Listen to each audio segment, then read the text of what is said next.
Today's show is sponsored in part by Rhone. You know, it's hard to find what to wear. There's so many clothes that are uncomfortable, tight, and they're never your size. That's why you need Rhone.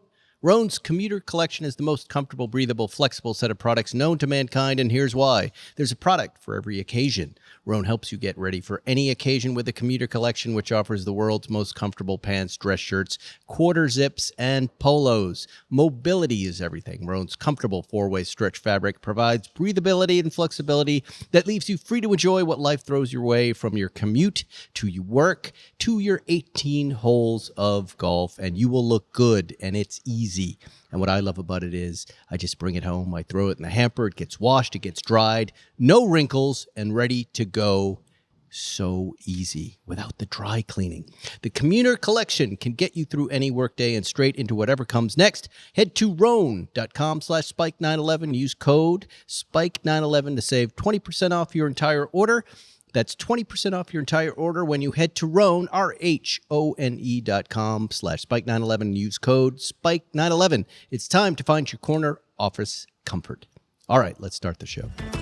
Spike's Car Radio starts now.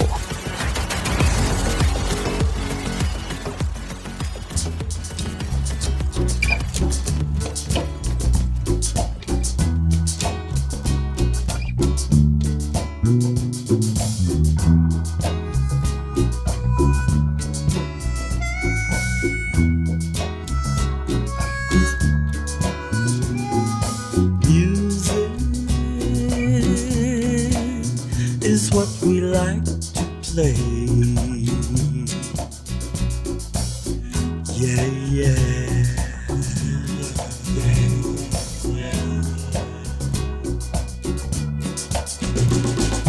All day, all day, all day, all day. To soothe your soul. Yeah. Wow. You really picked out... I don't think I've ever heard this song. Oh, yes, you have. This is a classic. I have not heard this. Do you like it? War sang, War, what is it good for, right? Isn't that War? No, that was Edwin Starr sang that. This is a group called War, which is... this is a guy from... A British guy started it. What's his name? Can't think of it. And what made you pick this song? The vibe, the chill vibe. This is podcast vibe. Soul, Latin, jazz, blue. The blues, reggae. Yeah. Listen to it. I've not heard this before, I'm telling you. But it's the sunny, laid-back vibe of Southern California. It says here. Yeah. It's a good driving song. Yeah. Yeah. We had some good driving today. That's the voice of our friend Jerry, of course, who's back visiting the show and picked the song. It's now great to be back for you War fans. Spike and I are we're doing the show today, but we're really trying to recover from losing the Emmy last night. Can you believe Unfrosted did not win the Emmy for Best TV Movie? And we can't believe it. We're in shock. I don't know the name of the movie that won, but they definitely deserved it. They totally deserved it. They were totally terrific. But we're still upset. And we'd like to hear in the comments how you also feel you guys should have won. Because you guys haven't had enough success. You should get more.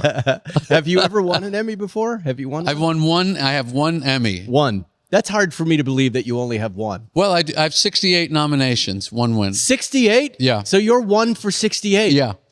See, here I was feeling bad that I'm 0 for 10, and I'm just starting compared to that number. They didn't like New York stand-up comics coming out to L.A. and taking over their TV business. There was a resentment. In fact, there's some names I can mention, well-known names that really resented the success of our show in the 90s. And you know what? That only makes it sweeter. You think those people are still around voting? No. I just mean that's why we never won all those years. Oh. We were not part of the LA machine of television entertainment. There were machines. There were production houses that were machines. and they were accepted. They were part of it. We were always not part of it, which we took great pride in not being part of it. Did you ever host the Emmys? I did an opening one time. Yeah. It was the one year I was not nominated for Best Actor. And I said, I guess the Emmy people felt I just wasn't myself this year. You were nominated for Best Actor, huh? Every year. Every year? Every year, yeah. I guess that makes sense. You're the lead on the sitcom, but you don't think of yourself really as an actor. No. You know? No. The whole idea, the whole concept of the show was for me not to have to act. Right. Which I didn't, you know. You just found the greatest, funniest actors to put around you, kind of like Britney Spears did with the dancers early on. Right. Much better dancers around here. Yeah. Yeah. You're Yeah, Britney that's Spears. fine. But yeah, it was really cool to figure out that you could be your same self on a sitcom that I was as a stand-up. By the way, this is something every stand-up comedian tries to do. Yeah. All your favorite stand-up. That's what they're doing right now. Very, very tough thing to do, to pour the drink into a different glass and have it taste the same. You would, it was a hard 3 hours to sit through. They recorded. So this is the Creative Arts Emmys for some reason, right? Nobody wants to hear that you found it difficult. No, I want to tell. I have to. Okay. Because because I feel like just in case you thought you might have been missing a night of fun. Oh, I never think Okay. that. Yeah. I mean, Andy and I were there. Andy Robin, who co-wrote the movie with us. Unfrosted. Yes. And Bo. Which many people think was the best TV movie of the year. You said when they listed the nominees, we got the best round of applause. I think the only round of applause. Okay. Well, But- there's your And that was award nice. right there. That was nice. And that's all. It was. There's no reason for us to feel insecure. We had it for us, for Andy and I, and for I think Bo. It was just a date night for our wives. Right, We that's brought the nice. girls. They got all forpitzed. They got forpitzed. They sat very close to the stage. They saw a lot of famous people. Great. We did a little dancing. We had some weird hors d'oeuvres in little paper bags. Explain to the non-Jews in our audience, Spike, what the word forpitzed means. I'm not Jewish enough to answer that question. It just means you get your hair done, you pick out a special dress. Oh, yes. They go through a lot of work that the ladies like to go through to get themselves looking beautiful. And think about this. I think I'm 21, 22 years in a marriage. I finally realized I should, when she comes back from that beauty treatment and the hair and the makeup, I should pretend to be floored by how she looks. If you're not lying 95% of the time in your marriage, you don't know what you're doing. But I was so dumb that I would look at this girl who's very attractive, and I would just in my head go, "Boy, she really looks great." I wouldn't say it. Oh my God! This is the Massachusetts puritanical. Oh. You just don't communicate these positive compliments. You don't, and I'm Right. finally overcoming that after 2 decades. And you're right, I was stupid. Kindness is free, Spike. Are you Kindness kind? is free. I really try. I really, really try. And it is successful because I hear from Erica, you should be more like Jerry in public. She doesn't believe you, but she said you should still be more like him. That's what manners are. He knows- It's not about sincerity. Yes. It makes the world, it's like perfume. It's not real. Yes. That smell isn't real, but it makes the world a better place. You are good at it. You're very good. Oh, thank you. You're very, very good. I don't know how you do it sometimes. What, at complimenting people? It's just dealing with all of it. No, especially the marriage behavior and everything else. You see, and just the social, when you're out with other people or you're at these group dinners, you really know how to do it right. Oh, thank you. That's awfully nice. There you go. Now you're doing it yourself. Yeah. How did you like that? I loved it. I said when we finished Unfrosted and it first came out and we were getting all this reaction, that's when it hit me full on. There is no difference between an insincere compliment and a sincere one. There's no difference. Well, I don't care if you meant it or not. It feels just as good and means just as much. Do you think a sincere compliment means the movie is good? It doesn't. Do you think a negative review means it was bad? It doesn't. It's all just smoke rings. I can't wait to see that memed. That whole speech. I could see it already on TikTok and Instagram. I come up with these on your show like no place else. I was thinking, you're the Marcus Aurelius of our age, but also the Marcus Aurelius of cars. You really got the car thing down and how to think about cars. Really? And it's funny to see the content cut up. You know, the guy who loses without the miles thing that you did? Yeah, that was a good one. Yeah. We're smoking fantastic cigars right now. Yeah, these are really good. We're in Jerry's hangar at Santa Monica Airport. There are crows on the roof of the hangar. They appear to be smashing quahogs or something on the roof, and it's loud in here. We've got Monte Cristos From Malibu Bill, who we had lunch with today. Yeah. And again, I was trying. I thought I think I alleviated some of the pain of the transition of the Malibu kitchen today by explaining to Bill that he was Johnny Carson. Right. He was Johnny Carson and The Tonight Show. Right. And Johnny had to retire at one point, and Mr. Jay Leno took over. Well, many people, there's many other shows now, but the Johnny Show, I have to say, one of my better lines from those days. For 20 years, comedians debated who's going to get the Tonight Show after Johnny leaves. And the one thing none of us realized, he's going to take it with him when he leaves. No one's going to get it. Right. The show didn't exist after he left. The impact and the importance of it. Well, his show didn't, and then Jay made his Tonight Show. That everybody makes their own show. Right, but that thing that he was doing, no one was going to get that. No. He's going to pack it up in his briefcase and walk out of the studio with it. Right. Well, that whole genre is about to disappear. Can't wait. Let's talk about RaceDeck. Over 2 decades ago, RaceDeck was invented, a cost-effective, durable, and truly do-it-yourself modular floor system engineered for the garage. RaceDeck is the original modular flooring system engineered for the garage with over 33 patents and proudly made in the USA. And you can choose from 20 styles to create the coolest garage on your block. Every cool garage starts from the ground up and starts with RaceDeck. It's a modular flooring system that did not exist prior to RaceDeck. They pioneered the industry. RaceDeck was born out of passion for their garage life and started by our friend Jürgen Mahler, the founder and Porsche nut, who realized when his wife and he were making dance floors that this would be better in your garage. RaceDeck can handle vehicle loads in excess of 80,000 pounds, will not chip, peel, or stain. Over 33 patents with the product line, 20 styles to choose from. They manufacture 24/7 and ship most orders in 48 hours. So shop at racedeck.com and use code SPIKE911 for an exclusive 15% off, plus shipping free. You want to see what it looks like? Check out the pictures of my hangar on my Instagram or Zuckerman's. He just got a nice modern RaceDeck floor that's just beautiful. Doesn't it sound like these birds have organized a bare-knuckle fight contest? I didn't, I never liked crows. I was always kind of against the crows. And I was hanging out for a short time with that Dennis Franz from NYPD Blue. Great guy. And he said, you're wrong about the crows. The crows are really clever and they're really smart. Incredible. And they're the keepers of the neighborhood.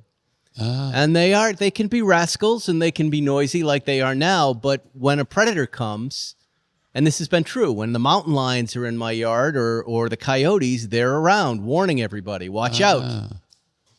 Christoph Waltz explained to me that crows play practical jokes on each other. Really? That's how smart they are. How does he know this? Christoph Waltz knows a lot of stuff. Christoph Waltz is the brilliant Oscar-winning actor who, of course, played Colonel Hans Landa in Quentin Tarantino's masterpiece, Inglourious Bastards. Quentin Tarantino, a huge fan of B-movie. Who recently said that he was a fan of B-movie. So apparently he does not vote in the Emmys.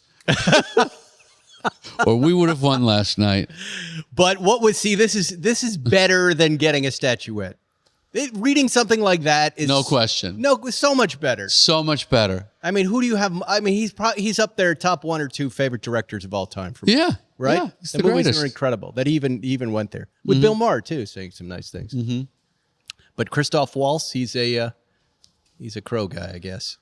Well, I want to talk to you about your summer because you disappear. This is a funny thing about you. Yeah. Like right around the end of May, you just disappear from our lives here. And we're fine with it. We know Jerry's going to go away. He's going to be doing something all summer in the Hamptons, and then he's going to come up for air right about now, and here you are. Yeah. So how was your summer? It was great because I have a nice house out in Long Island, and all the kids love it. And if you have a house or any kind of place that your kids like to go and be with you, you win the entire ball game. You won the whole tournament. Yeah. If you have something that they like to do, and they're going to come home. Say, all my kids are out now, but they like this house. So they stay with you and their friends come over? Their friends come over and we swim and we barbecue and we go to the beach and we go into town for coffee and we drive cars. Wow. And I submerge. So what did you have out there this summer? What were the cars? I have the 991 Speedster, which I think is maybe the greatest it's definitely the greatest Speedster that Porsche will ever make of those, of 911 variations.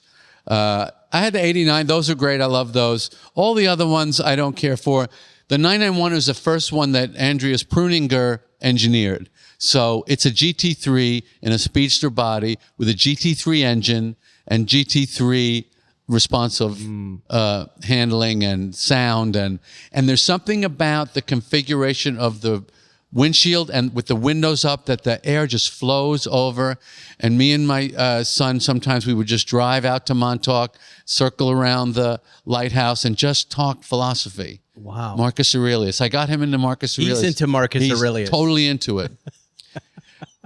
The thing with Marcus Aurelius, if you want to get into it, and I couldn't recommend it more, is it's not a book that you read like a book. You pick it up and you read a page and a half, and he gets you right. He gets your perspective and your mind right. Like all these little things you're worrying about, the things that you can't control that you think about are a waste of time. You know where my book is, and I'm a little embarrassed to admit this, but it's in the bathroom. That's a good place for it. And it's because I'm usually sitting on that toilet in the morning, and I open up to a random page. Information.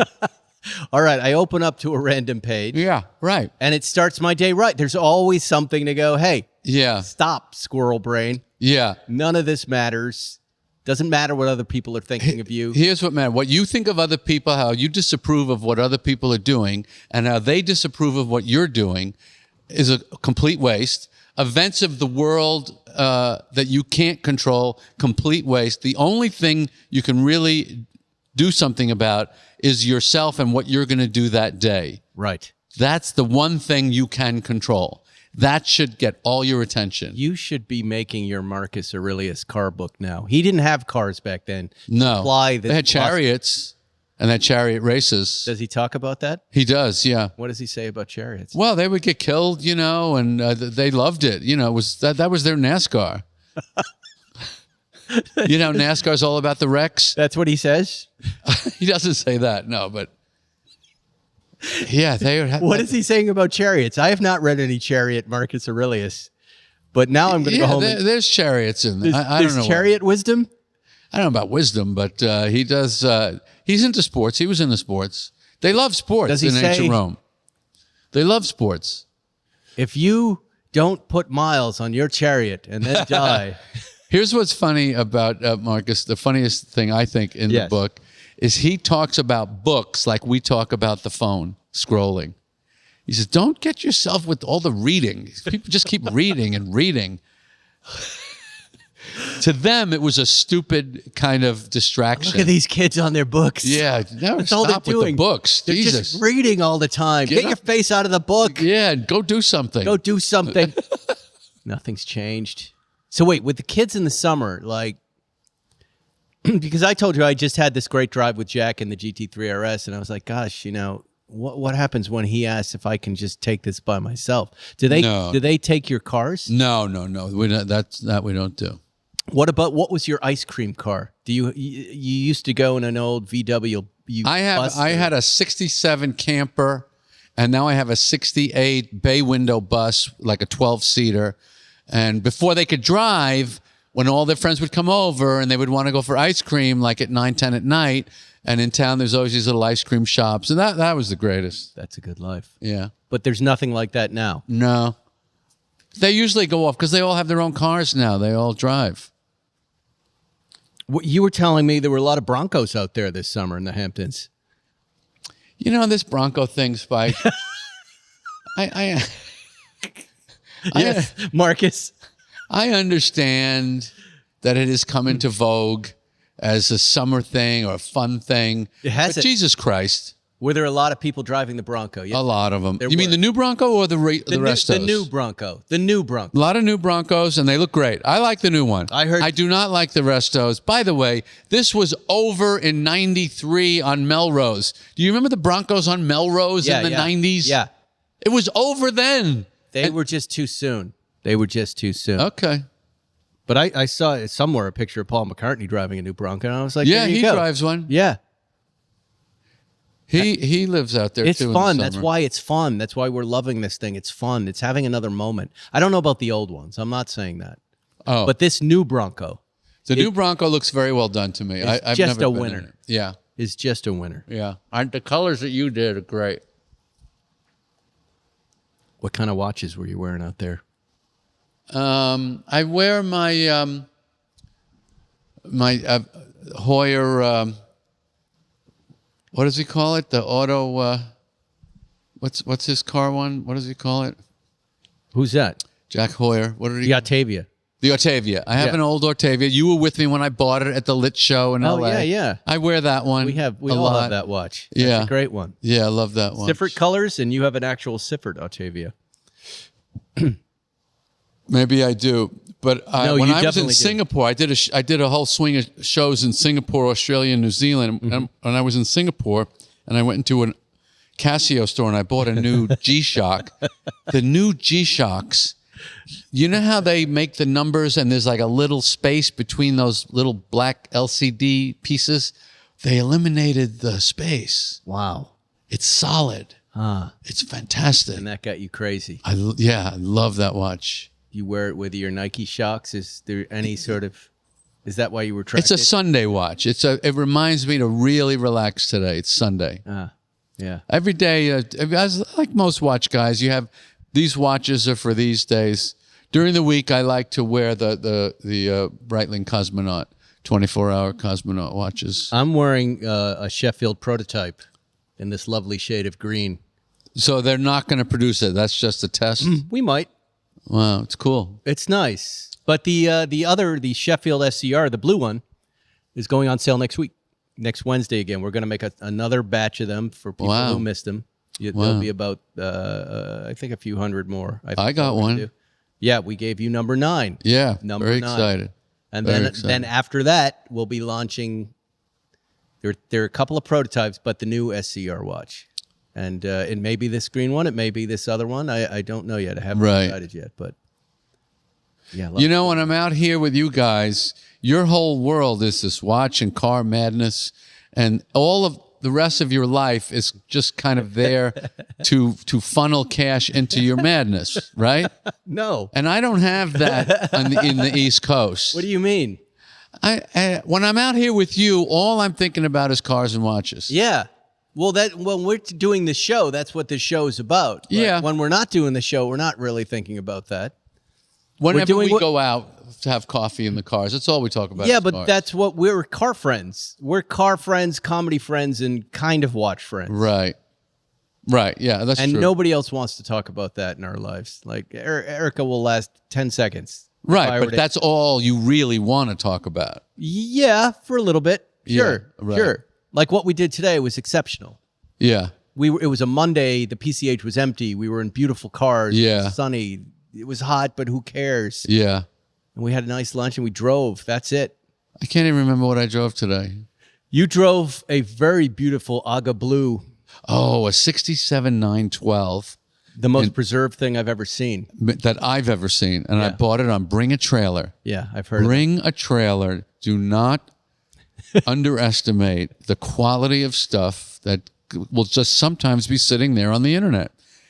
Guys and gals out there, I have bought so many cars in my life. So many. bought and sold. And this one might be one of the greatest finds I've ever made. And it was just sitting there on Bring a Trailer. So you never know where you're going to find greatness. Did you check it out before you? No.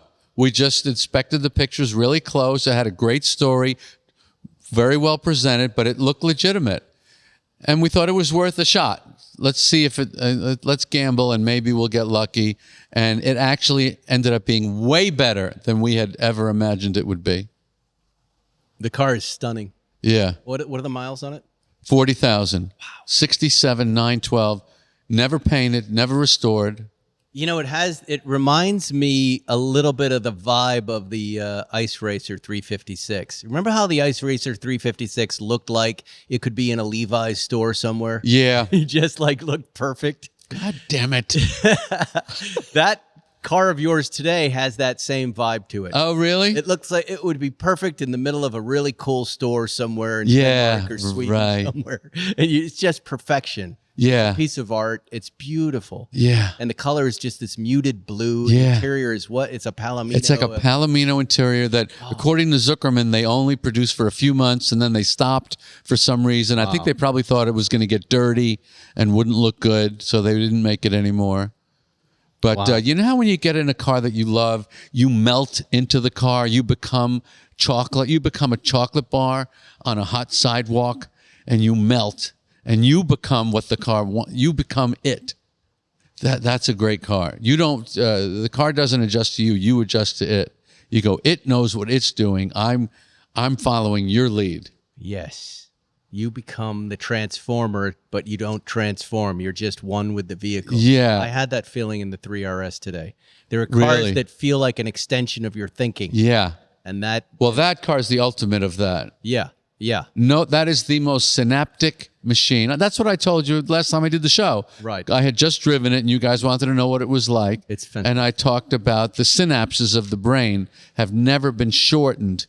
You know, they're so close now, the thought to the Yes. car response. Yeah. It's the shortest pathway. Yeah. I'm blown away by that. Yeah, it's really I've been fantastic. driving it a lot in this last week, and I'm in love. I'm in love with the GT3 RS. Everyone get a GT3 RS. I saw yours here, too. Yeah. You have the inverse colorway. Yeah. We were going to take a picture. Maybe we still will. Eh. Yeah. Someday on the video podcast. Yeah. When we bring it up. Man, this cigar is good. It's really good, isn't it? Yeah. We have a ton to talk about here. There's so much to talk about, but Thank you, Malibu Bill.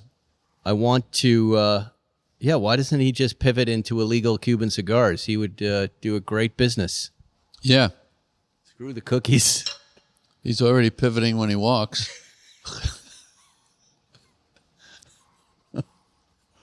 Let's not do a Bill roast until Zuckerman gets here. So Monterey, I don't know if we spoke about Monterey. I don't think I No. filled you in, right? It was really, all about hypercars from what I saw. All the excitement was hypercars. All the parking lots were filled with hypercars. Oh, All the God. kids were taking pictures of hypercars. Okay. All the dads were taking pictures of hypercars. Great. Your thoughts? Have fun. Enjoy yourself.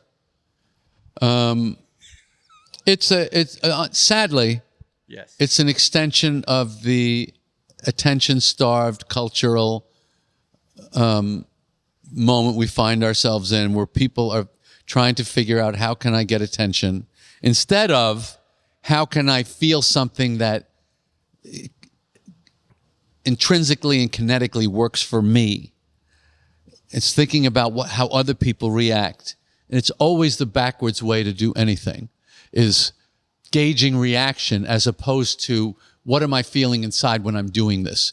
When you're doing something right, it feels right, you feel right, the thing will come out right. The public or whoever is looking at your work may or may not like it, but you're working from the right place. That's all that matters, is you work from the right place and let the chips fall. Right. And And this that- idea of, getting, but cars have always been like that. There's always been those cars. So you feel like people are focused on the wrong part of They're too exterior. Their focus is exterior as opposed to interior. Right. how are people viewing me? Right. It's another Aurelius thing. Never waste a second on how are people viewing me. How am I doing what I want to do? Am I doing it well? Yes. How can I do it better? That's where you put your time and energy, of which you have a finite amount of units per day. Finite. Attention and energy. Every day you get a little coupon book with like 12 coupons of bricks of juice. It's not infinite. Yes. You're going to get tired. By 8 o'clock, you're going to be tired. Yes. How do I spend my coupons today? That's how you live life. This is what Aurelius preaches. Don't waste it on not approving of what other people are doing, getting upset that they don't approve of what you're doing. Right. This is the two biggest wastes of time and energy. That's hurting your work. You know, when famous authors die, they do let ghostwriters write their next book. Mm-hmm. You could write the next Marcus Aurelius book about cars. I have, CIA has pitched me a Marcus Aurelius show. Come on. They have. CAA. Yes. I thought you said the CIA for a No, second. CAA. It's not that much different from the CIA. They pitched you. Yeah. How did they come up with pitches? What did they say? They watch the press that you're doing. They see what you're interested in, and then they try and they're smart enough to know. So National Geographic type thing where it's just you and Marcus Aurelius and I in a don't know robe? What the hell? They just think he likes it. Say it. Maybe he'll spark to it. Olive leaves in the hair, walking around, pontificating. And another thing. How about me as Marcus Aurelius in my next sitcom? Yeah, that would be great. That would be great. Ancient Rome. There's never been a sitcom set in ancient Rome. It would be the first of that. There it is. There's the idea. We just popped it. Please don't call if you're a development executive. All right, let's get back to Not cars. serious. While I was up there, I saw some of your cars. I said, wait, there's the 550. There's the 935. Mm-hmm. Why didn't Jerry tell us he's making moves all over the place? I have no time. Look at that beautiful 74 RS. Oh, who bought that? Jerry Seinfeld? Yeah. You were making moves up in Monterey. Yeah, What's making going moves. on? Yeah. Tell us what's happening. You sold a 550, which I is did. No, the 550 didn't sell. so you still have it. I still have it. Oh, okay. Yeah. But you were thinking about selling it. Why? Because I have decided to contract. There are times we expand, and now I'm 70 now, and I want to contract. I want less. I want to purify. I only want to get in cars that absolutely are perfect in terms of what I want. Yes. That 74 RS that we drove yesterday went right to the apex of greatest early 911s. In fact, I'll say it right now. It's the greatest early 911 I've ever driven. Really? That's it. That's it. You've driven the IROC. It is the IROC streetified. It's the IROC with its hair blown out. Better than a 73 RS. Better than a 70S. Yeah. It's the fullest expression of the idea of all those cars. You really, if you want to do the progression, it's the 911R, the 68 TR, the 70 ST, 73 RS, 74 RS. Obviously, the latest version is the best because it still has that raw 70s feel. Yeah. Once you get into the 80s and the 90s, it's gone. It's much more insulated and civilized.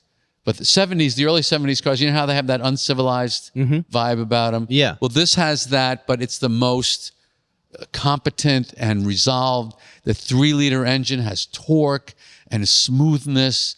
Gianni was telling me that they designed a whole new block for this just to make it a 3.0. They couldn't make the 2.7 any bigger because the cylinder walls were getting too thin. So everything about it was a brand new design. And I just never, and the chassis is so much more competent than a 73 RS. 73 RS is like a great idea. And then they just took it to that next place, which is what they did. And so it's so amazing. Wow. Look at this after all this time. After all this time, 30 years of this crap. And I found something better than anything I ever had before. Wow. Yeah, it was great. It's so exciting. That's amazing. I've got a lot. I've got a whole list of leaked new Porsches that are going to get you off the old cars. But let's talk about Vredestein. Yeah, they're all tires. very exciting, but none of them will feel like a 70s Well, car. Jerry, let's not skate past that. This is inside information that's leaked. Let me do an ad for Vredestein. Okay. But somebody sent me a top secret list of the next set of cars that are coming out from Porsche, and I believe it to be true. And Yeah, you already read me all this. yeah, but the people listening haven't heard it. Okay, but so I'll pretend like it's new to me too. You can comment on it after we talk about Vredestein. You know, the Vredestein tires that you love. You have Vredestein tires right over there on those Beetles. Really? Those are Vredestein's? Jerry has them. Erica Ferriston has the Quad-Track Pro. There's now a Quad-Track Pro Plus that we should be putting on her Tesla Model Y, a fantastic tire. There's the All-Track Pro, the Grip Classic, which is on my Series 2A and completely changed. Soon to be my Series 2A. You're still into that? I didn't even want to No, bring I'm it up. off it already. I knew you were. That's why I didn't bring it over. I was going to put the 3RS in the hangar and drive it over here, and then I went, he's not going to buy this. He's already done. I might. You play this game where you want to experience buying it by talking about it, Yeah. and that's as good as it gets. Yeah, I yeah, suppose. yeah. I know your game. We call it sandpipering. Sandpipering, yeah. You run down to the ocean, and then the wave breaks, and you run back up the beach. You know, the Land Rover that you should have is, our mutual friend Steve Sirio. Yeah. He years ago bought a green one with a Mercedes engine in it. A Mercedes diesel. That's what I want. That's what you need in that. And it looks so good on a house like yours in the Hamptons. He Yeah. has his, I think, in Martha's Vineyard. I could get him to sell me that car. If you could get that car, yeah. Yeah, I'll get him to sell me that. He owes me. He does? Yeah. He's listening now. Yeah, I'm going to get him to sell me that. I love the idea of that car with the Mercedes diesel. That is the one car he has that drives me nuts. Yeah, it's great. It's a good setup. Yeah. Well, yeah, let's get that car. Yeah. Let's plant the seed. Plant the seed. You know how to plant the seed. How do you do it? You plant the seed. If you're ever interested. You could say to any person, I would really like to buy that car of yours, and they had no interest in selling it, and something goes off in everybody's brain. Really? You would buy that? And then they want to sell it. Because buying and selling is the same charge. You get just as excited. You said it best. Someday they're going to need some money and they go, hey, that guy wanted my car. Yeah. And you're sitting there waiting. Yeah. And I still want it. And here's the money. What is the car that's out there that you... I got to finish this Vredestein. Oh, right. Okay. Any car with Vredestein tires is the car that I want. Anyway, we love Vredestein. Vredestein is putting new tires now, right now, on Wally Ferriston's Audi S5, I think he has. The cue card guy from Saturday Night Live, he's got Vredesteins. And Bill from the Malibu Kitchen today for his new to him, oldish Range Rover that he had. So when the Vredestein people told you, and by the way, we'll put tires on any of your friends' cars, they never imagined that you would do this to them, what you have done. What do you mean? You actually took them up on it and put these tires on everybody's car. They don't care about your wife's car. They do. That's what the deal was. All right. They said, we want to advertise on your show. We want a higher profile. We're a great tire company, but nobody talks about us. Where do they make them? They're in Holland. They're a Dutch company, but they sell them all over the world. Wow, And that they've been sounds selling cool. it for hundreds of years. They're fantastic. Wow. And you know what the Vredestein people have said to us? Everybody's talking about Vredestein thanks to you. For the first time, we're actually on the map. People are talking about us. So, that's great. And I vetted the company and made sure they were a real company with a good product, and they were. And I have their tires all over the place. Wow. They were on the Zagato for a while. Wow. Yeah, until we had to change wheels, and we love them. Why'd you Vredestein. change wheels? We went to those Techno Mag. Oh, those are great. Yeah. I have those on the Super 90 GT, the slate gray Super 90 GT you were looking at before. Okay, we're gonna anyway. Check out Vredestein tires on their site. You'll get your local dealer and buy them. They're fantastic, good company. We love them. Okay, so Johnny Lieberman is in Goodwood. You ever go to Goodwood? No, I don't want to dress up. That's what's holding you back from a great experience. I'm glad that they do it. I like looking at the pictures in classic and sports cars. There were a lot of weenies at the Quail, like dressed up in their fancy man, gentleman outfits. Oh, really? orange blazers and pink shirts. And So, given that, I don't want to take you off your thing here, but given that you said the kind of a little bit of a movement of the car hobby that you saw up there, how would you rate it 1 to 10 versus prior years when it was more our kind of stuff? How was the experience of being up there this time? well, I wouldn't say our type of stuff. I don't judge it. I'm just fascinated by the cycles. Okay. I feel like the cycles change all the time, and this will That's change true. again in the future. Of course it will. I had been privately saying to Zuckerman, I said, hey, I don't know about you, but what are you driving more than, are you driving the new stuff or the old stuff? Because I find myself only driving new stuff. I'm in a weird cycle, and you and I have been through this before, where you're just driving new stuff. Oh, the new Boxster, and you're in it, and suddenly it's all old stuff again. Right. And I feel like there's just now, we're in this. It's all interesting to me, and it's all cool with me. I'm fine with all of it. How dumb was I to sell the first Boxster in the U.S.? Me too. I had one that I should not have sold. We should not have sold We were those morons, cars. yeah. We had 97 Boxsters, first 2 in America. We drove them home together. Yeah, it was dumb. Mine is at the Porsche Experience Center in Atlanta. Oh, that's they nice. bought it. That's cool. Yeah, that's cool. Those are that car, but really the 993 C2S in Dunkelblau. That's my biggest screw up as far as selling. I should never have done that.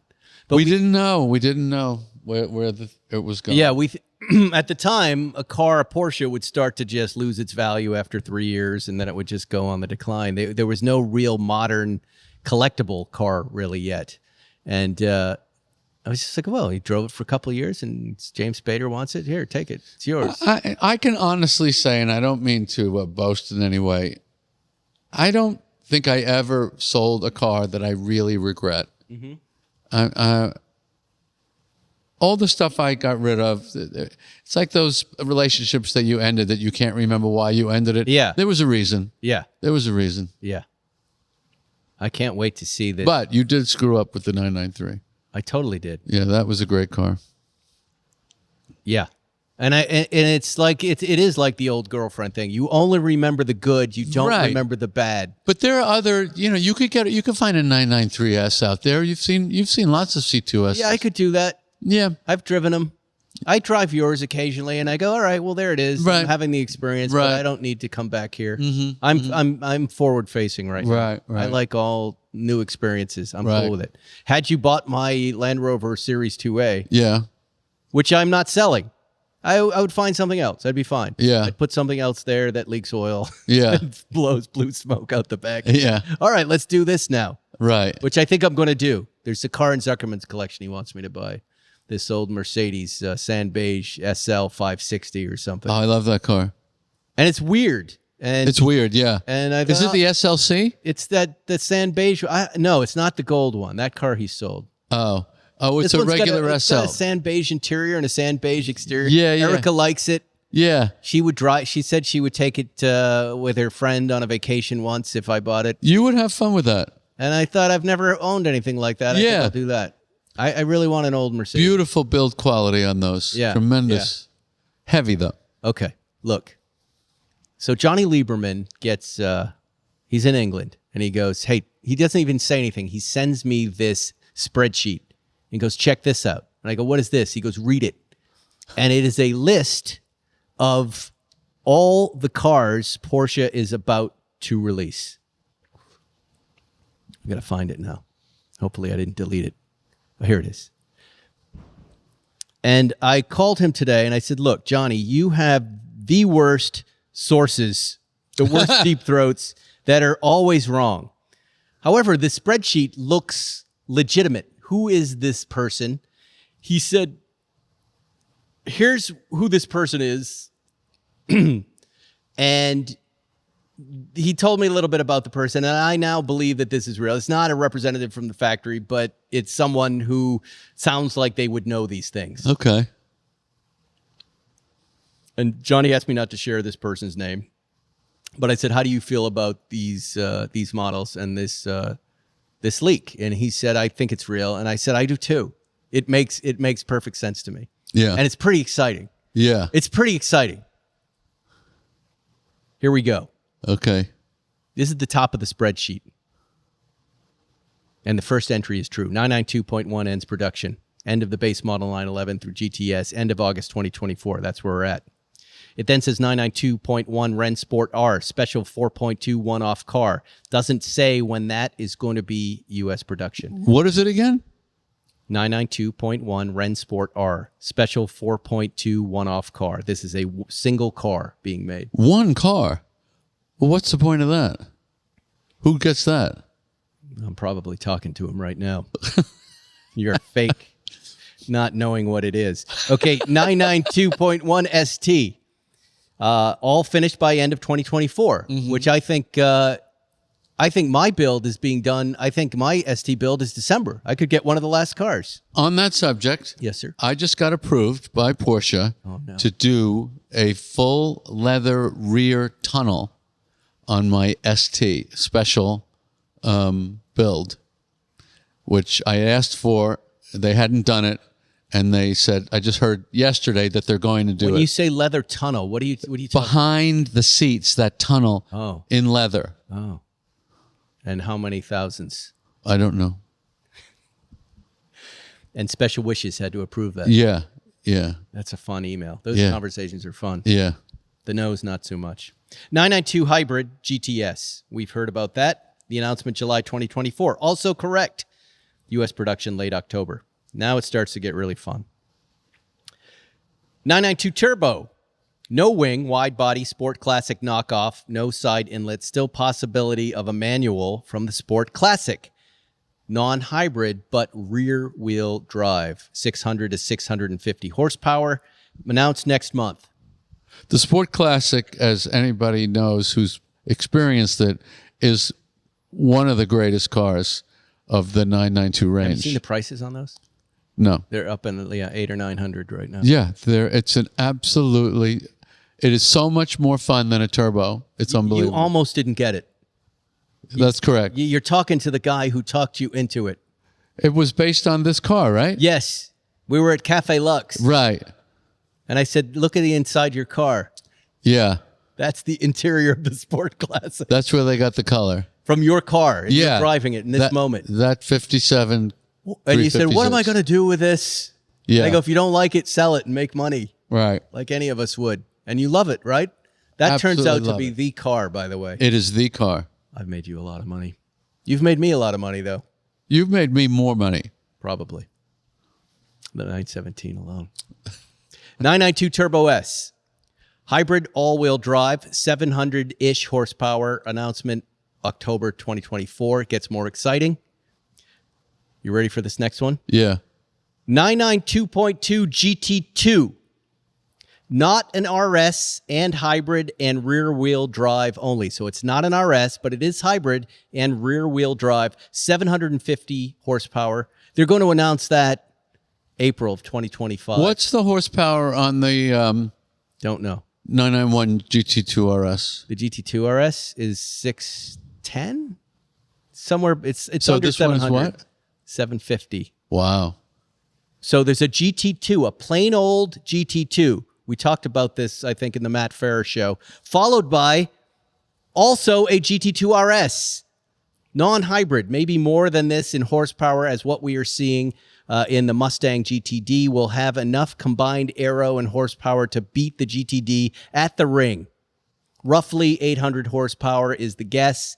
The announcement, late 2025. September 2024 on Spike's Car Radio, but late 2025, early 26. Wow. U.S. production, second quarter of 2026. I'm going to keep going here. Now there's an interesting entry. I don't know what this means. 992.XXXX, which I think is designating that there isn't really a model for it yet. Mm-hmm. And then it says all caps, save your money. I'm assuming for this, save your money for this. A limited number car, heritage designs, looking at the Porsche DNA, iconic, maybe as little as 500 cars, mid-2025 announcement. What is that? GT1? I don't know. Gets better. We're now in the last big three. Are you freaking out, listener? Is this list real? Johnny and I spoke after you and I got Johnny and we thought a lot about this. We talked a lot about it, and we believe this to be true, that this person is connected in a way that this could be information that he heard. He's a buyer of these cars, and he talks to the right people. He's a buyer of these cars? You know, special cars. Really? Oh, this guy. Whoever this guy is, whoever our deep throat is on this, is connected. Wow. And connected to areas of the factory that would know these things. Wow. Because we know the guys at the top of this these guys won't talk. The PR people won't talk. But, you know, somebody's heard something. This list is so specific. All right, you ready for the big three? I had coffee with Grant Larson and his wife the other day in New York City. Yeah. You fans know who Grant Larson is, designer of the Boxster and Carrera GT. His wife is now on the board. Wow. Because she is a longtime Porsche employee. And I guess they probably wanted to diversify their board a little bit. And she's on there now, and so she knew everything, but they didn't breathe a word to me. No, of course they won't. Yeah. He took me through that special 993 Speedster and how they did that, which was fascinating. How they carved it out, the changes they made to make it look that way and make it a sleeker Speedster back. Right. So fun. But wouldn't, you say to them, hey, GT3 RS, and they just look at you. They won't even smile. Right. But our deep throat's got the information. He's got it. You ready? Here they are. Okay. 992.2 Speedster. Expect this to be an ST convertible. Announcement 2027. Right. What is it? 27? 27. Jeez. An ST convertible. An ST convertible. Say it with me, everyone. An ST convertible. Oh. An ST and another ST, but this one's a convertible. That's interesting. And the last two big ones. Mission X is going to get made, according to this Deep Throat source, but will only be 300-ish units. Announcement 2025. Sounds like a condom brand, Mission X. For her pleasure. Because her pleasure is important, too. No, it's not. It isn't? You see, we should have won the Emmy. That's a line. That's a scene from Unfrosted. What? Gaffigan. Who says that? Melissa McCarthy says because her pleasure is important too? No, that's line. John Hamm says it. Don Draper says because her pleasure is important too. And then what? It's for her pleasure. Yeah. And I think Gaffigan agrees. And she goes, no. Melissa says, no, it's not. And Gaffigan goes, why not? Loutish Gaffigan. Who deserved, look, he figured big into my speech if I was going to make the speech. Yeah. He was the all-star guy. By the aside way, from you. There's a lot more BS awards coming out, Spike, that we could win. And I'll take anything. Whatever you got. Yeah, you'll win something. Don't worry. I feel like my life is And it's all equally as meaningless. Please refer to my all awards are stupid speech on YouTube.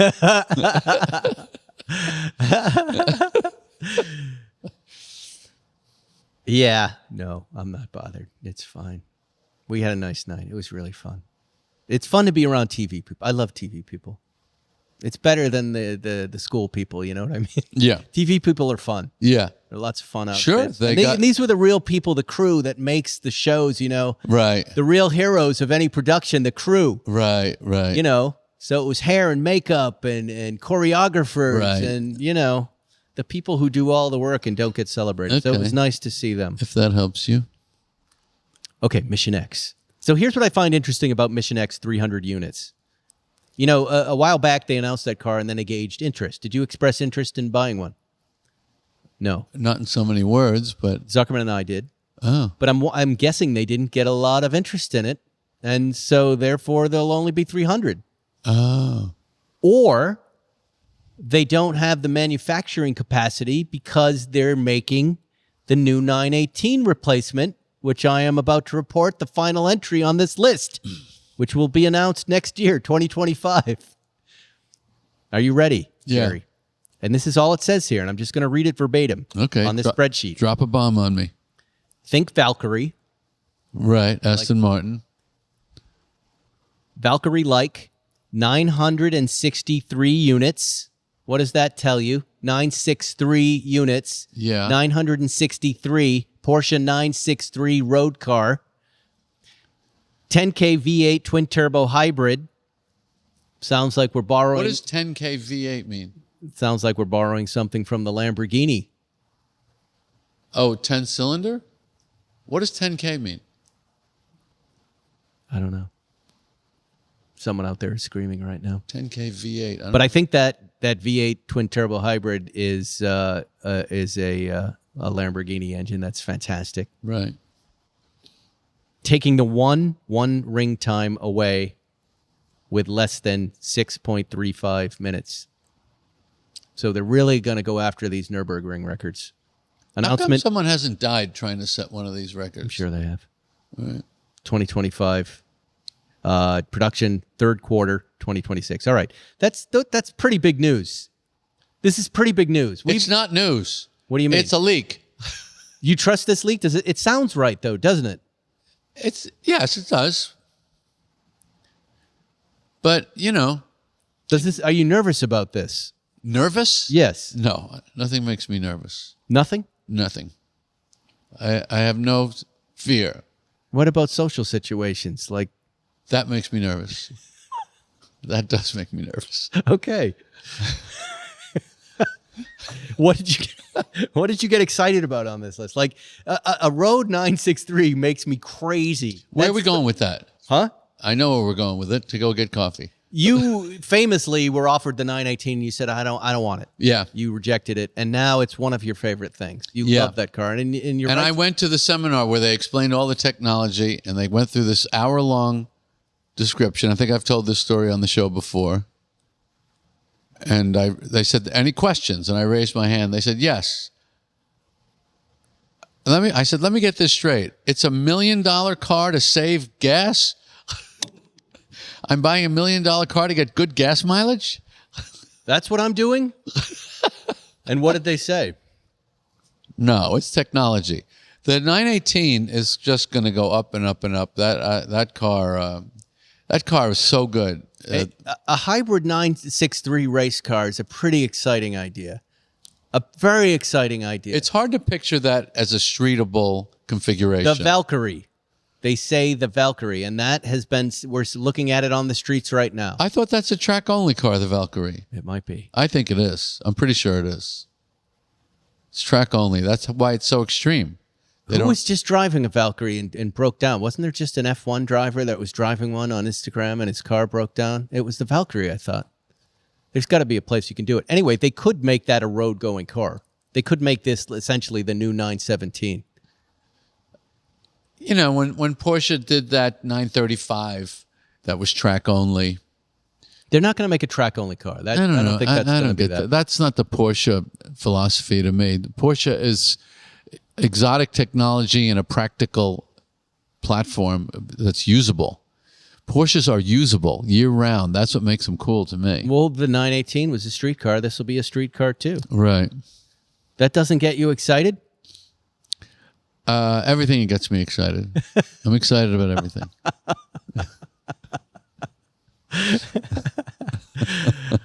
That makes me crazy because it also kind of it charts the way of Porsche's future. If you look at it closely, it's like we're not really gonna go.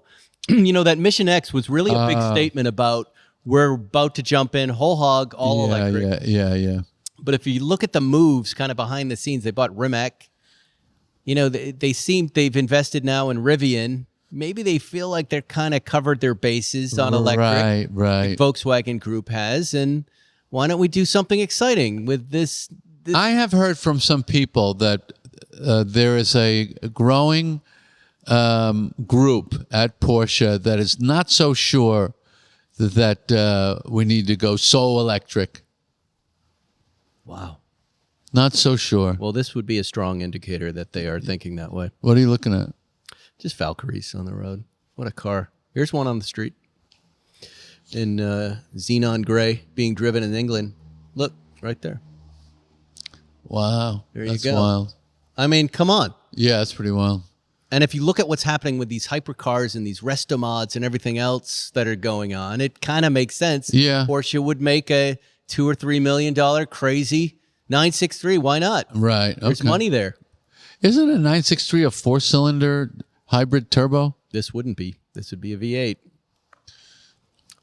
We got a bunch of questions that you can make fun of folks for, but first we're going to talk about Acre Gold. Don't come out of pocket for expensive gold all at once. Instead, subscribe to Gold for as little as $30 a month. Do you keep gold in your house, Jerry? How it works? Pay in every month until your gold stash reaches the price of Acre Gold bars, and then Acre discreetly ships directly to your home. Acre Gold has $50, $100, and $250 per month options for large gold bars.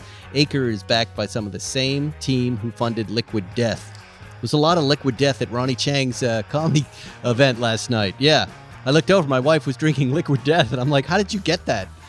I only knew about it from this Acre Gold ad. And I go, what is it? She goes, it's just water. And I had one too. It was nice. Some customers have been subscribed for over 4 years. Spike Ferriston is subscribed. And I bought the Acre Gold little gold stash, little jeweler's box that's beautiful and blue. Kind of like your cigar box, Jerry. Except mine's filled with gold. Go to Acre Gold, which is getacregold.com/spike911 and check it out. getacregold.com/spike911, and we thank you, Acre Gold, for sponsoring. Let the record show I'm on my second cigar. You went through that one already? Yeah, but I can't. I hate when a cigar ends. I find it so sad. Can I go get I want to go get another ginger beer. Pause the show. Well, we can keep the show going. You can say something while I'm not here. Well, give me a question to answer, and I'll yammer while you go get another ginger.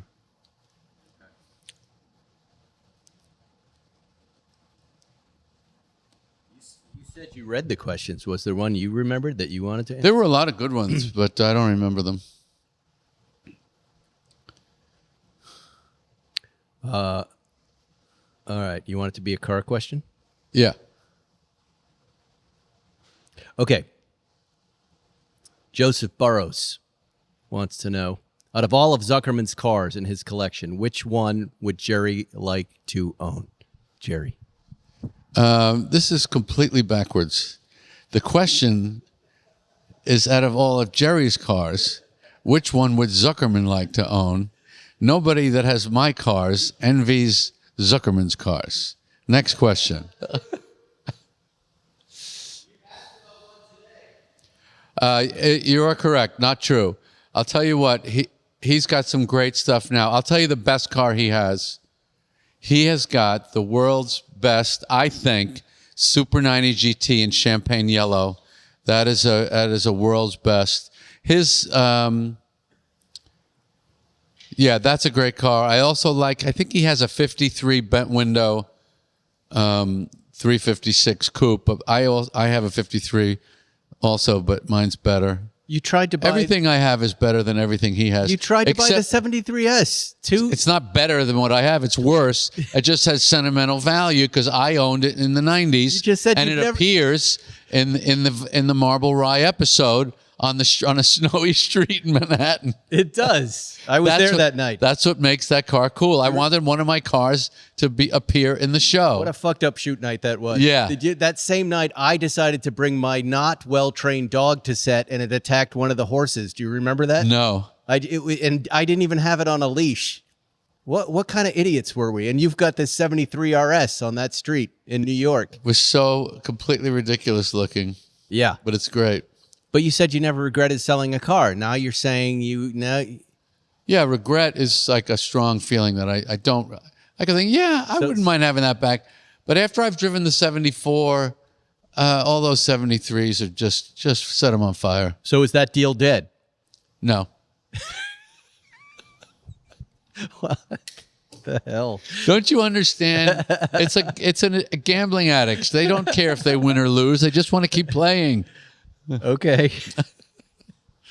We just want to keep playing. Zuckerman, by the way, is really sick. He wanted to be here, but I don't know. We don't know what he has. He might have bird flu. It might be bird flu. I had COVID 2 weeks ago. but everybody's got this weird cold that won't go away that they throw Z-Packs at, and Zuckerman almost died. He's like he's barely alive. Nobody cares. Let's get back to cars. Well, they like Zuckerman.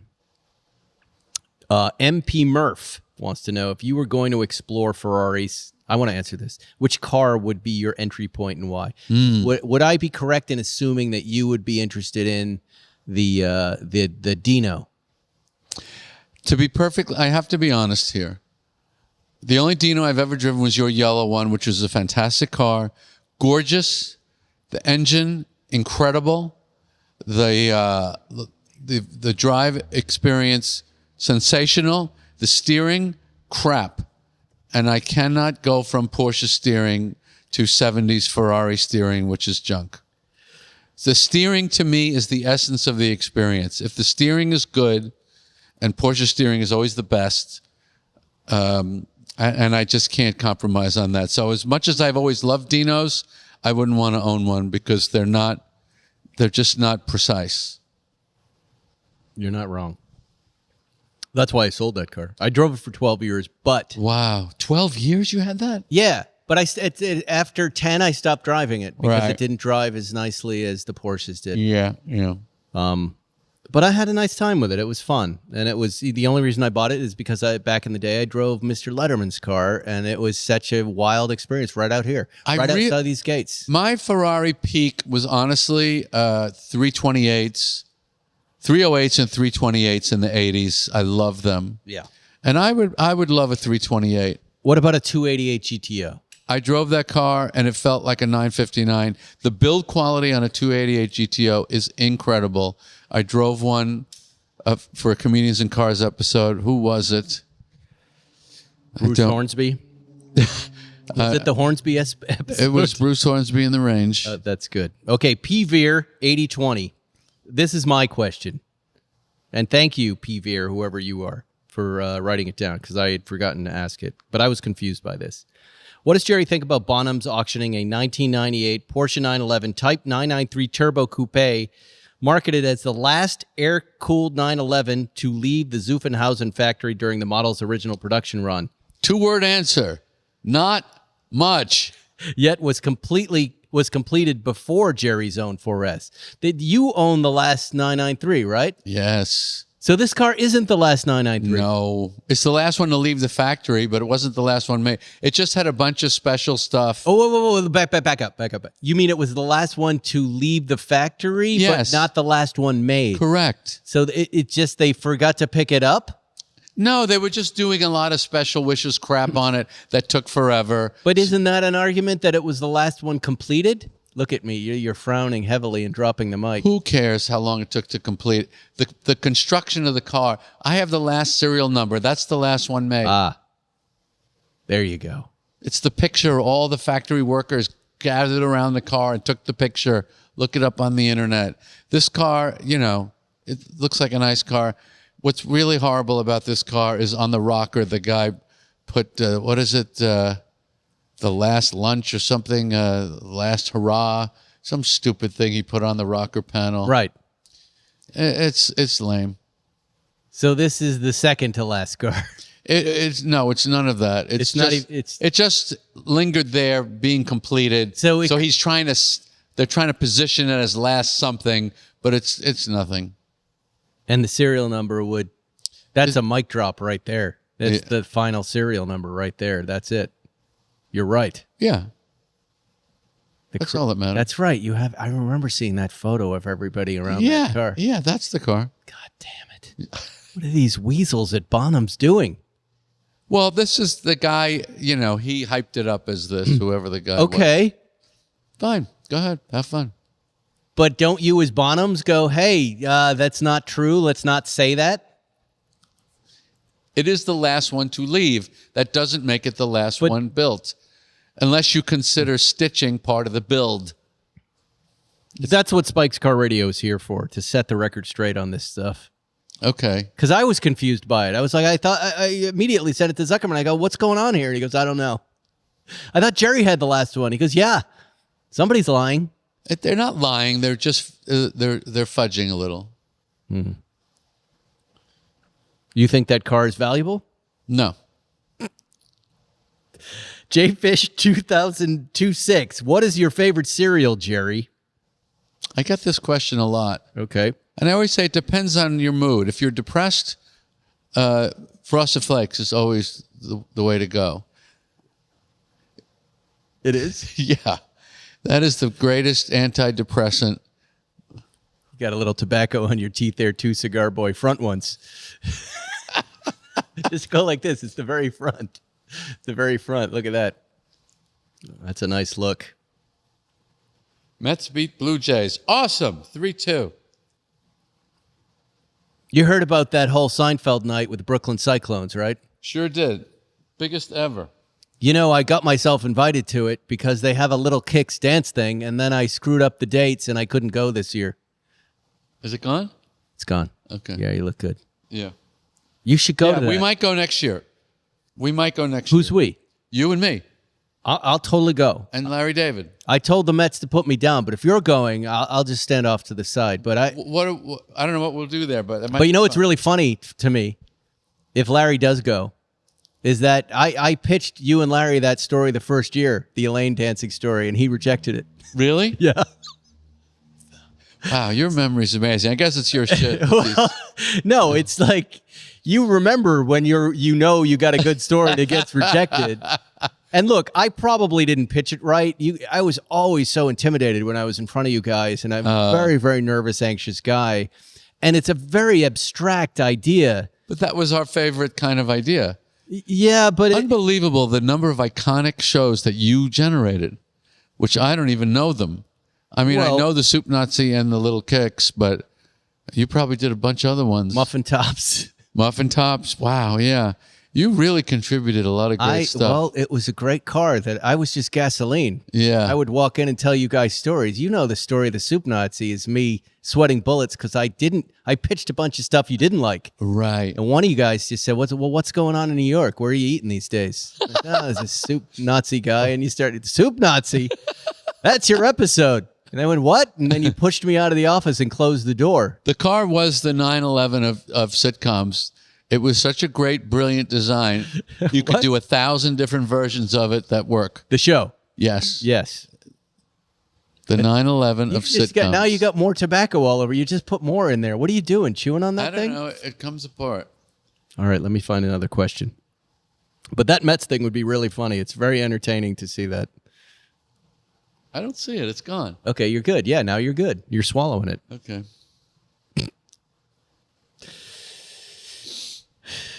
We kind of covered this a little bit, but I think Marcus Aurelius could go into a little more depth. No, enough of that for this show. Thor Knudsen. No, it's about cars. Okay.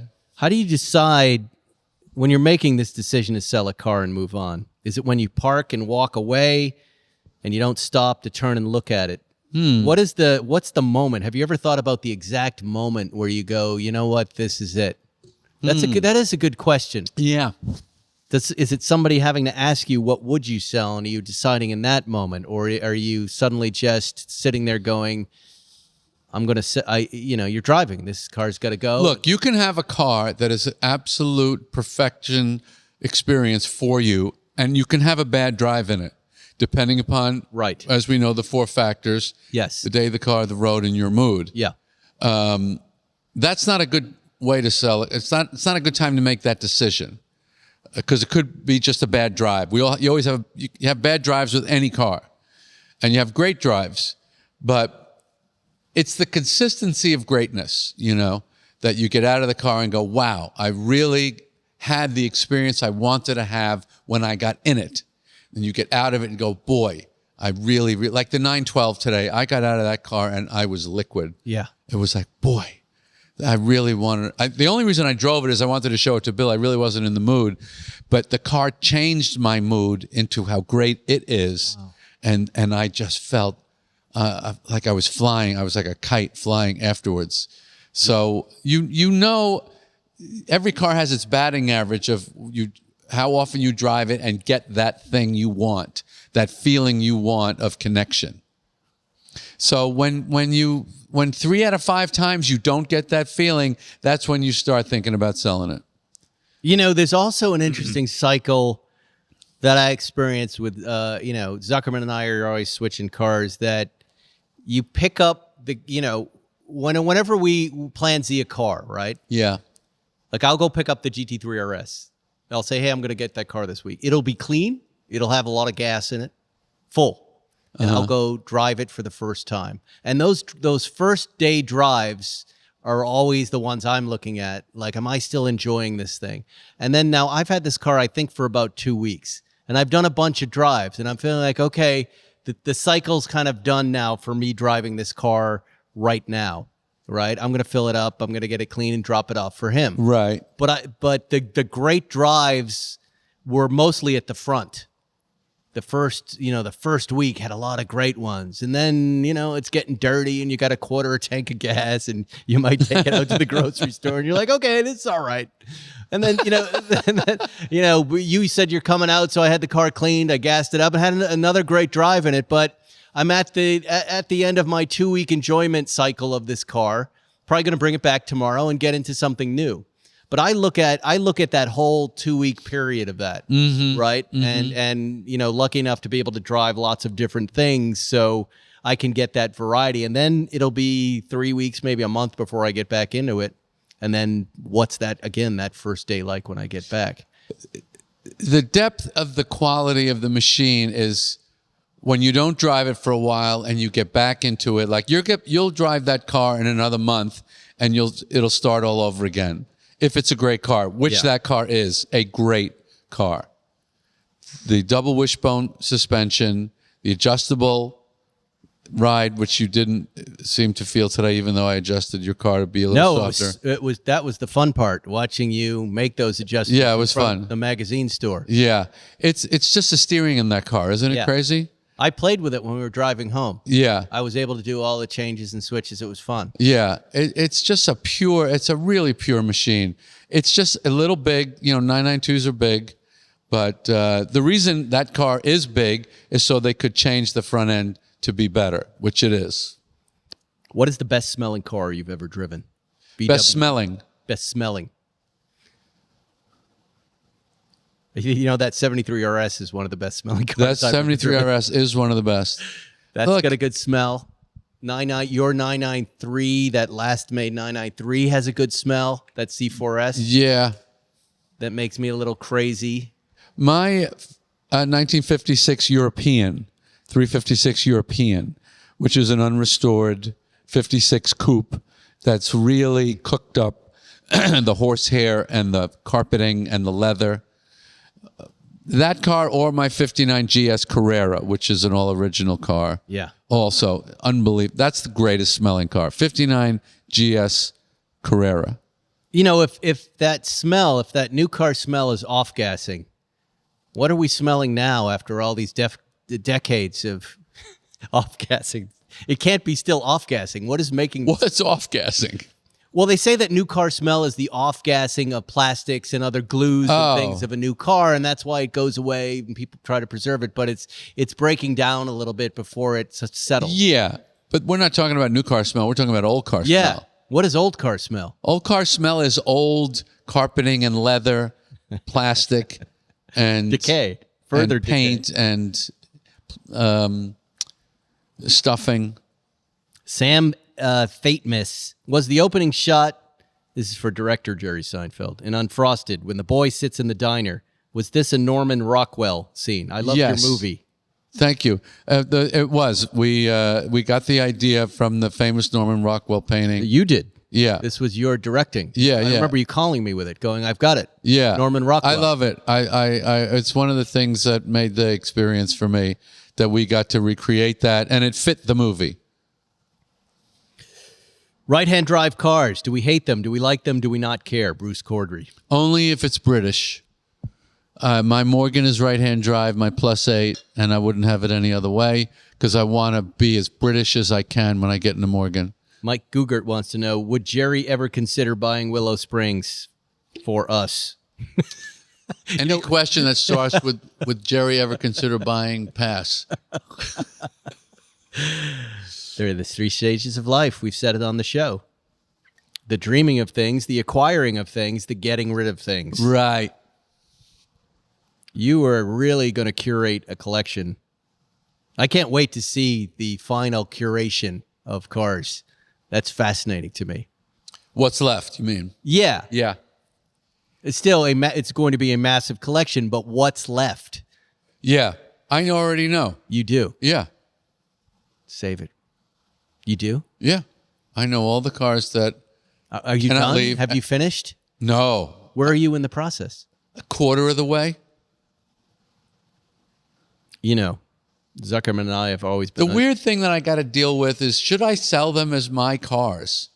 I understand. You know what I mean? I don't really like to, use my well-knownness that way. I'd rather the car just get what it's worth. That's cool. I don't know. Everybody finds out, though. Yeah, They always seem to find out. they do. I don't like trying to make money that way. I don't like that look. I don't like that. It doesn't feel good to me. It's going to happen, It's going to happen.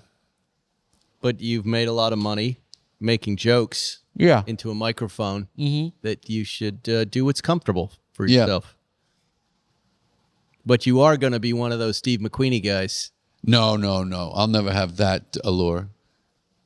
The I thing think that I you're- will I think have is you're people wrong. will know that's if he owned it. It's a great example of one of those. Yeah, that's what I mean. That's what. Yeah, That's what it is. yeah. The car that I have that freaks me out the most, that I recently acquired from my friend in Europe, Peter Hoffman, is Ferry Porsche's last 356, which is a Carrera 2, the first Carrera 2 made. And it looks like Ferry Porsche's car. It feels like Ferry Porsche's car. And when I get in it, it's like a ghosty vibe that I have a little trouble with. I'm like, wow, I am really... Here's the thing with if you're stuck on a brand as we are, and a lot of people maybe that listen to this show, you just always want to get a little closer to it. You want to go, I had a text conversation with my kid last night. He's on the East Coast, and it's like 2:00 in the morning, and we're texting, and he says, "What's the purest 911?" So we're going back and forth. I go, well, here are the candidates for the purest. Is that your proudest dad moment right there? It's not bad. It's not bad, it's right? It's not bad. Holy moly. But that's what he wants to know. At 2 What in the is morning. the purest? Yeah. What was the answer? You know the answer. The 74? The 74 3.0 RS. Holy The candidates are Yeah. ST, 70 ST, 73 RS, 68 TR, 68 TR, and 901, like one of the early cars. They don't feel like no, Yeah. because they're not refined yet. Yeah. To me, the purity is when they get the weight out and they realize, hey, we can make kind of a race car that works on the street out of this. I would go. I still will pick the 70S every time. That's a great choice. It's a great choice. It The is IROC, incredibly pure. I mean, I haven't driven your new 74, but the IROC sticks in my head as just an amazing creation. That used to be your favorite 911. It was great. If you think that's the coolest 911 you've ever driven, that's what you'll get from the 3.0 RS. You'll go, oh my God, it's that car Yeah. for the street. Yeah. Wow. I like the new 911R more than the old 911R. I like the new 991 Speedster more than any other Speedster, I think. Yeah, it's better. There are lots of great 911s. Yeah. God damn it. This is fun. I could do this all night. We've almost gone an hour and a half. We got to wrap it up. Wow. Has Mario Joyner been on Comedians in Cars Getting Coffee the most? I've counted 3 times, says Drifto. Yeah, I think so. That sounds right. So he's your Bill Murray. Well, the first time he was on with Colin, because I was playing with maybe 2 guys is better than 1 guy. But it wasn't. 1 guy's better. I have that rule for this show. 3 at the most. Oh, yeah. 3 at the most. 3 guys, by the way, is a magic thing. Yeah. My tour is 3 guys. It is? 3 guys hanging out. You, me, and Zuckerman. Yeah. Does it ever fail? No. No. 4 guys, it gets a little too competitive. People start 4 chatting. guys is too much. Too many agendas. There are a lot of notepad conversations, but we covered that. Jerry met the notepad guy, and he made him his notepads. Yeah.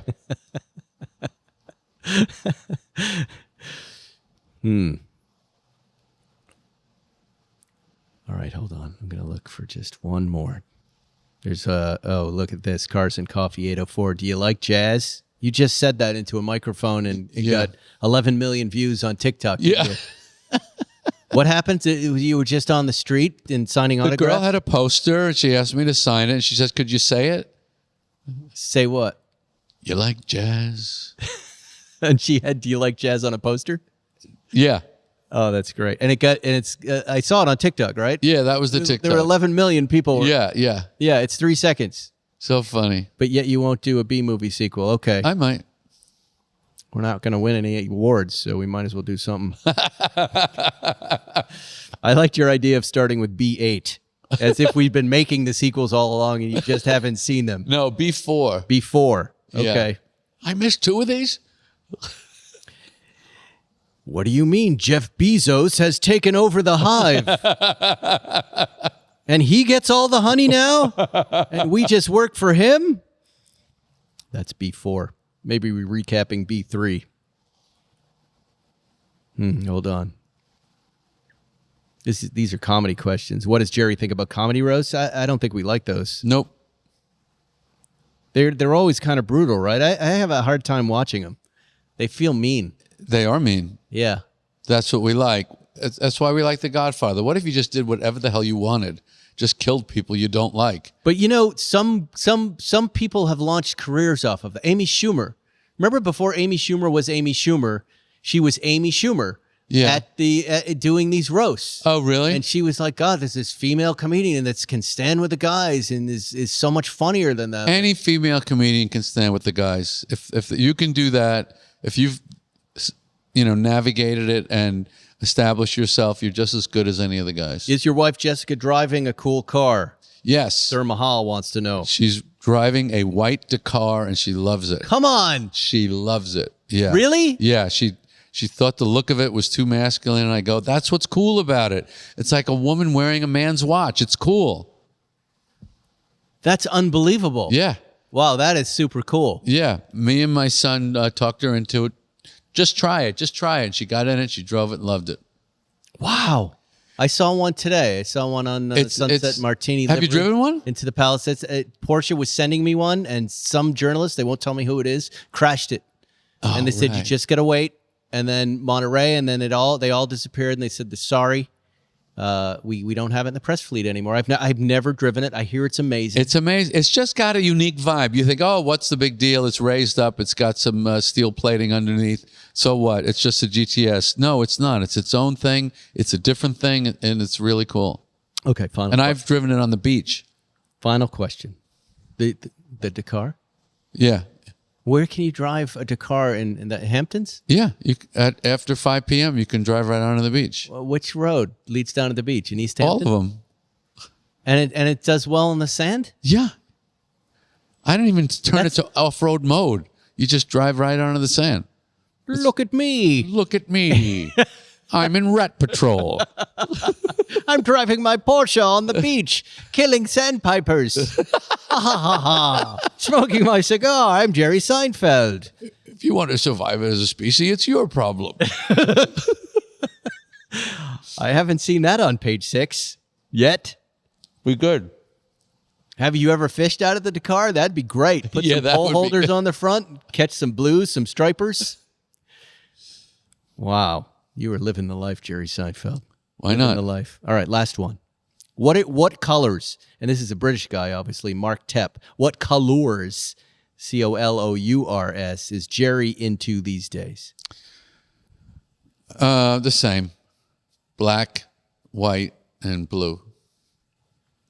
Really? Yeah, those are my favorites. What do you think of these Tut Hill cars? I guess I'm the only guy who didn't know who Tut Hill was and what he was up to. I thought he was just a 911 dealer in England. No. And I hadn't been paying attention. No. This guy does this East African safari.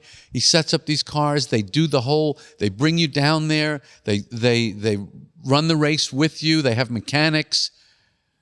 But this guy is so thin. How the hell does this guy have a 30-inch waist in 2024? I'm a 29 right now. Wow. Jerry. Tennis is how you do it.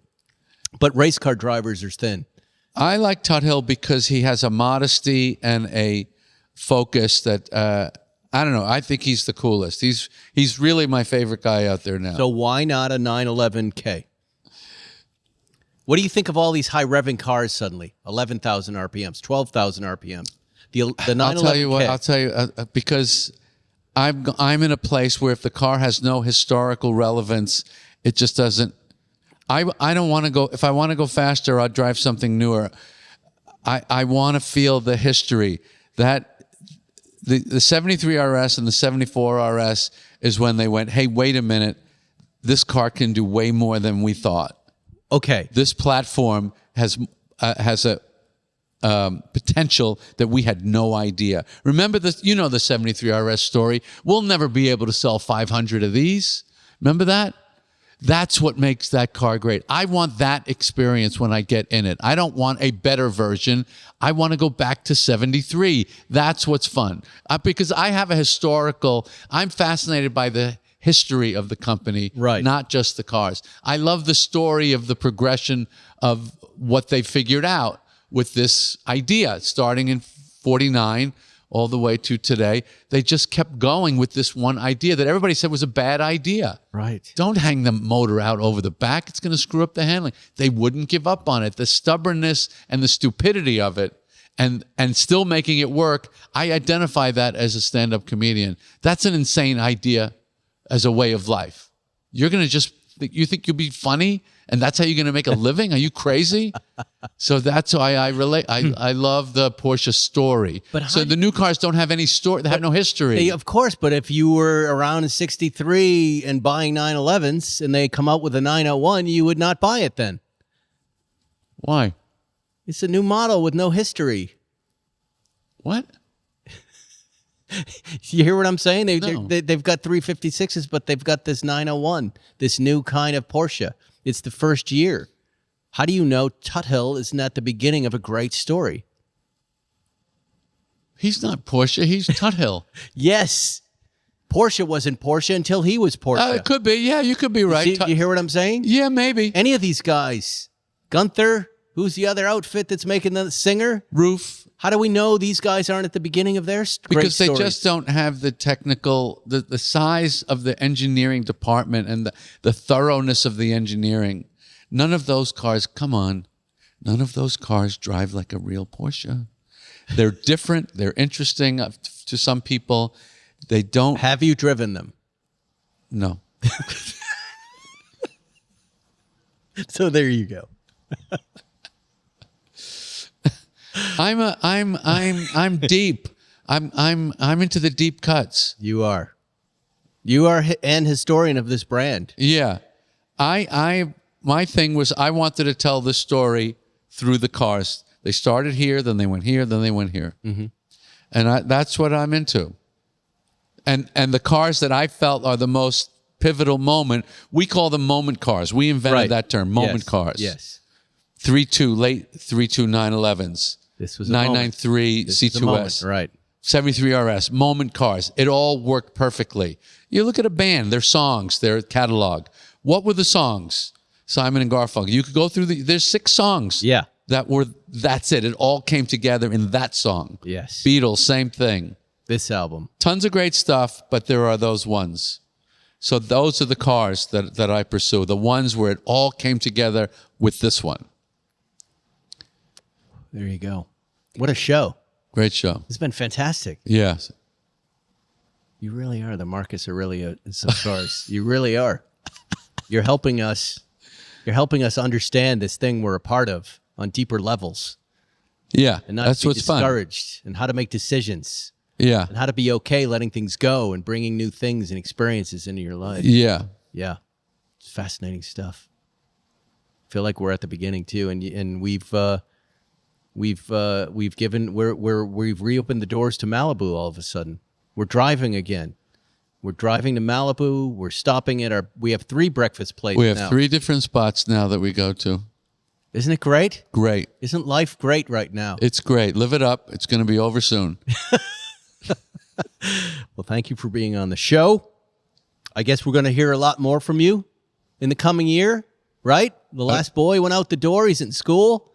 You going to come out here more? Yeah, I will. Fantastic. Yeah, it's fantastic. We'll get together and do a show with our friend Mr. Zuckerman and laugh it up. Yeah, we need him back. We'll see you next week on Spike's Car Radio. Thanks for listening to Spike's Car Radio. Listen to new episodes every Wednesday and be sure to subscribe. Now, I'm gonna take a nap.